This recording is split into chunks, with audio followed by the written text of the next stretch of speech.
Hi friends, ನೀವು ಉಪ್ಪಿನ ದೀಪನ ಹಚ್ಚಿಲ್ವಾ? ಆಷಾಢದಲ್ಲಿ ಉಪ್ಪಿನ ದೀಪನ ಹಚ್ಚೋದನ್ನು ಸ್ಟಾರ್ಟ್ ಮಾಡ್ಕೊಳ್ಳಿ. ನಿಮಗೆ ಗೊತ್ತಾಗುತ್ತೆ ಅದರಿಂದ ಆಗೋ ಪ್ರಯೋಜನಗಳನ್ನ. ನೀವೇ ನಂಬೋಕ್ಕಾಗೋದಿಲ್ಲ. ನೀವೇನು ಅನ್ಕೋತಿರೋ ಅದೆಲ್ಲನೂ ಕೂಡ ಆಗುತ್ತೆ.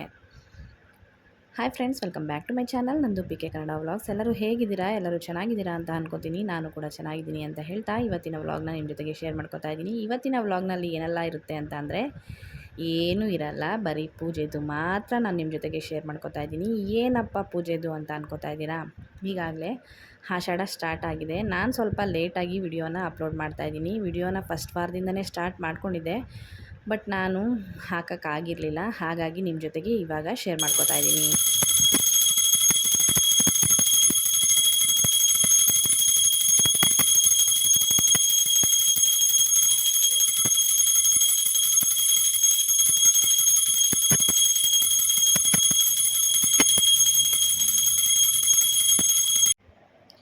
ಇನ್ನು ಈ ಉಪ್ಪಿನ ದೀಪ ಹಚ್ಚೋದಕ್ಕೆ ಹೇಗೆಲ್ಲ ರೆಡಿ ಮಾಡ್ಕೋಬೇಕು ಅನ್ನೋದನ್ನು ಕೂಡ ನಾನು ನಿಮ್ಮ ಜೊತೆಗೆ ಇಲ್ಲಿ ಶೇರ್ ಮಾಡ್ಕೋತಾ ಇದ್ದೀನಿ. ಇದಕ್ಕೆ 3 ದೀಪಗಳು ಬೇಕಾಗುತ್ತೆ. ಒಂದು ದೊಡ್ಡ ದೀಪ, ಹಾಗೆ 2 ಚಿಕ್ಕ ದೀಪ. ನಾನೇನು ಹೊಸ ದೀಪ ತೊಗೊಂಡು ಬಂದಿಲ್ಲ. ನಾನು ಆಗಲೇ ಸುಮಾರು ಮನೆ ಚೇಂಜ್ ಮಾಡಿ ಇಲ್ಲಿ ಬಂದಾಗಿಂದ ಸ್ಟಾರ್ಟ್ ಮಾಡೋದಾಗಿಂದನೂ 4-5ನೇ ವರ್ಷ ಆಗ್ತಾಯಿದೆ. ಅದೇ ದೀಪದಲ್ಲೇ ಹಚ್ಚೋದಕ್ಕೆ ರೂಢಿ ಮಾಡ್ಕೊಂಡಿದ್ದೀನಿ. ಅದನ್ನು ತೊಳೆದು ಕ್ಲೀನಾಗಿ ಎತ್ತಿಟ್ಕೋತೀನಿ. ಅವತ್ತಿನ ಹಚ್ಚೋ ದಿವಸ ಅದರಲ್ಲೇ ಹಚ್ತೀನಿ. ಕ್ಲೀನಾಗಿ ಅದಕ್ಕೆಲ್ಲ ಅರಿಶಿನ ಎಲ್ಲ ಸವರಿ, ಅರಿಶಿನ ಕುಂಕುಮ ಎಲ್ಲ ಇಟ್ಟು, ಮತ್ತು ಉಪ್ಪು ಮಾತ್ರ ಯಾವುದೇ ಕಾರಣಕ್ಕೂ ಮನೆಯಲ್ಲೇ ಇದ್ದರೂ ಕೂಡ ಯೂಸ್ ಮಾಡಬೇಡಿ. ಬಳಸಿರೋ ಅಂಥದ್ದಾಗಲಿ ಇಲ್ಲ ಹೊಸ ಪ್ಯಾಕೆಟೇ ಮನೆಯಲ್ಲಿ ತೊಗೊಂಡು ಬಂದು ಇಟ್ಕೊಂಡಿದ್ರು ಕೂಡ ಅದನ್ನು ಯೂಸ್ ಮಾಡೋ ಹಾಗಿಲ್ಲ. ಹೊಸದು ಅಂಗಡಿಯಿಂದ ತೊಗೊಂಡು ಬಂದೇ ಹಚ್ಚಬೇಕು.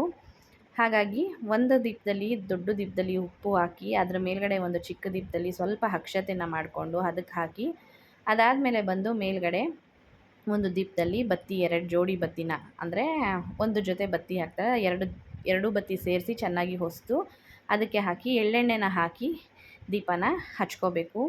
ನಿಜವಾಗ್ಲೂ ನೀವು ಈ ಉಪ್ಪಿನ ದೀಪನ ಹಚ್ಚಿ ನೋಡಿ. ಸುಮಾರು ಜನಕ್ಕೆ ಗೊತ್ತಿಲ್ಲದೆ ಇರೋರು, ಇಲ್ಲ ಹಚ್ಚಿದ್ರೆ ಏನೋ ಮನೇಲಿ ಪ್ರಾಬ್ಲಮ್ ಆಗುತ್ತೆ ಅನ್ನೋ ಅಂಥದ್ದೆಲ್ಲ ಏನೂ ಇಲ್ಲ. ಯಾರು ಬೇಕಾದರೂ ಹಚ್ಬೋದು, ತುಂಬಾ ಒಳ್ಳೆಯದಾಗುತ್ತೆ. ನಾನು ಈ ದೀಪ ಹಚ್ಚಿದ ಮೇಲೇ ಬಾಡಿಗೆ ಮನೆಯಿಂದ ಸ್ವಂತ ಮನೆಗೆ ಕಾಲಿಟ್ಟಿರೋದು.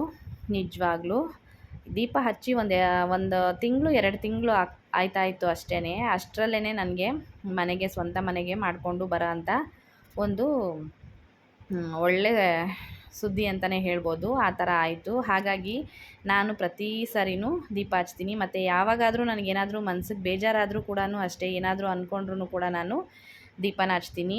ಆಷಾಢ ಶುಕ್ರವಾರ ಇಲ್ಲಾಂದರೆ ಶ್ರಾವಣ ಆ ಥರ ಮಾತ್ರನೇ ಏನೂ ಇಲ್ಲ. ಆದರೆ ಈಗೆಲ್ಲ ಯಾರೆಲ್ಲ ಹೊಸದಾಗಿ ಸ್ಟಾರ್ಟ್ ಮಾಡ್ತಾಯಿದ್ದೀರಾ, ಈ ಆಷಾಢ ಮತ್ತು ಶ್ರಾವಣಗಳಲ್ಲಿ ಸ್ಟಾರ್ಟ್ ಮಾಡ್ಕೊಳ್ಳಿ. ತುಂಬಾ ಒಳ್ಳೆಯದು. ನೀವೇನು ಅನ್ಕೋತೀರೋ ಅಷ್ಟೂ ಕೂಡ ಅದೆಲ್ಲನೂ ಕೂಡ ಆಗುತ್ತೆ.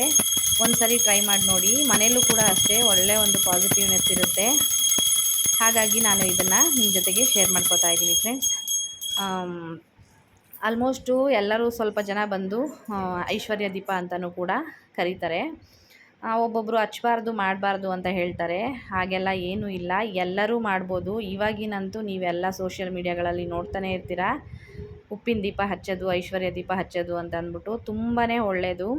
ಹಾಗೆ ನಾನು ಶುಕ್ರವಾರ ಪೂಜೆ ಎಲ್ಲ ಮುಗಿಸ್ಕೊಂಡು ಹಾಗೆ ನಿಂಬೆಹಣ್ಣು ಕೂಡ ಮನೆಗೆ ದೃಷ್ಟಿಯೆಲ್ಲ ತೆಗೆದು ಇದು ಮಾಡ್ತಾಯಿದ್ದೀನಿ.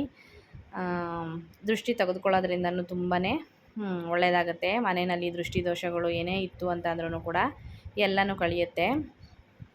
ನಾನು ಬಾಡಿಗೆ ಮನೇಲಿ ಇದ್ಕೊಂಡು ಸಿಕ್ಕಾಪಟ್ಟೆ ಕಷ್ಟ ಅನುಭವಿಸಿದ್ದೀನಿ. ಈಗ ಸ್ವಂತ ಮನೆ ಅಂದಿದ ತಕ್ಷಣ ಏನು ತುಂಬಾ ಚೆನ್ನಾಗಿದ್ದೀವಿ ಅಂತ ಅಂದ್ಬಿಟ್ಟಲ್ಲ, ತಿನ್ನೋಕ್ಕೆ ಉಣ್ಣೋಕ್ಕೆ ಆಗಿರ್ಬೋದು, ಇಲ್ಲ ಅಂದರೆ ಪ್ರತಿಯೊಂದು ಮನೆಯಲ್ಲಿ ಯಾವುದಕ್ಕೂ ಏನೂ ತೊಂದರೆ ಇಲ್ಲ, ಆರಾಮಾಗಿ ಇದ್ದೀವಿ. ಅದಕ್ಕಿಂತ ಹೆಚ್ಚಾಗಿ ಬಾಡಿಗೆ 15,000 ರೂಪಾಯಿ ಕಟ್ಕೊಂಡು ಆ ದುಡ್ಡು ಎಲ್ಲೋ ಹೋಗೋದು ಅನ್ನೋದಕ್ಕಿಂತ ಸ್ವಂತ ಮನೆ ಅನ್ನೋದೊಂದು ಮಾಡಿಕೊಂಡು ನೆಮ್ಮದಿಯಾಗಿ ಜೀವನನ ನಡೆಸ್ತಾ ಇದ್ದೀವಿ.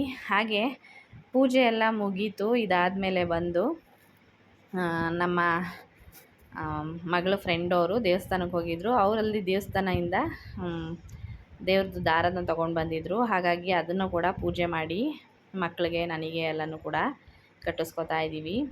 ಹಾಗೆ ಯಾರೆಲ್ಲ ಈ ಉಪ್ಪಿನ ದೀಪನ ಹಚ್ತೀರಾ, ನಿಮಗೆ ಹೇಗೆ ಅನಿಸಿದೆ, ನೀವೇನು ಇದು ಮಾಡ್ತಾಯಿದ್ದೀರಾ, ನಿಮ್ಗೆ ಒಳ್ಳೇದಾಗಿದೆಯಾ ಇಲ್ವಾ ಅನ್ನೋದನ್ನು ಕೂಡ ನಮ್ಮ ಜೊತೆಗೆ ಶೇರ್ ಮಾಡ್ಕೊಳ್ಳಿ. ಹಾಗೆ ಇನ್ನು ಪೂಜೆ ಎಲ್ಲ ಮುಗಿದ ಮೇಲೆ ಈ ಉಪ್ಪನ್ನು ಏನು ಮಾಡಬೇಕು ಅನ್ನೋಂಥದ್ದು. ದೀಪದ ಬತ್ತಿ ಮತ್ತು ಹೂಗಳನ್ನ ಎಲ್ಲನೂ ಕೂಡ ಯಾರೂ ತುಳಿದೇ ಇರೋ ಜಾಗದಲ್ಲಿ, ಅಂದರೆ ಪಕ್ಕದಲ್ಲಿ ಎಲ್ಲಾದರೂ ಗಿಡಗಳಿಗೋ ಇಲ್ಲ ಅಂತಂದರೆ ಯಾರೂ ಓಡಾಡದೇ ಇರೋ ಜಾಗದಲ್ಲಿ ಹಾಕ್ಬಿಡಿ. ಉಪ್ಪನ್ನ ಮಾತ್ರ ಮನೆಯಲ್ಲೇ ನೀರಿಗೆ ಹಾಕಿ ಕರಗಿಸ್ಬಿಟ್ಟು ತುಳಿದೇ ಇರೋ ಜಾಗದಲ್ಲಾಗಲಿ ಇಲ್ಲಾಂದರೆ ಶಿಂಕ್ನಲ್ಲೇ ಹಾಕ್ಬಿಡಿ, ಪರವಾಗಿಲ್ಲ, ಏನೂ ಆಗೋದಿಲ್ಲ. ಯಾಕೆಂದರೆ ತುಳಿಯೋ ಜಾಗದಲ್ಲೆಲ್ಲ ಉಪ್ಪು ಮಹಾಲಕ್ಷ್ಮಿ ಅಲ್ವಾ, ಹಾಗಾಗಿ ಉಪ್ಪನ್ನು ಎಲ್ಲೂ ತುಳಿಯೋ ಜಾಗದಲ್ಲಿ ಹಾಕೂಡ್ದು.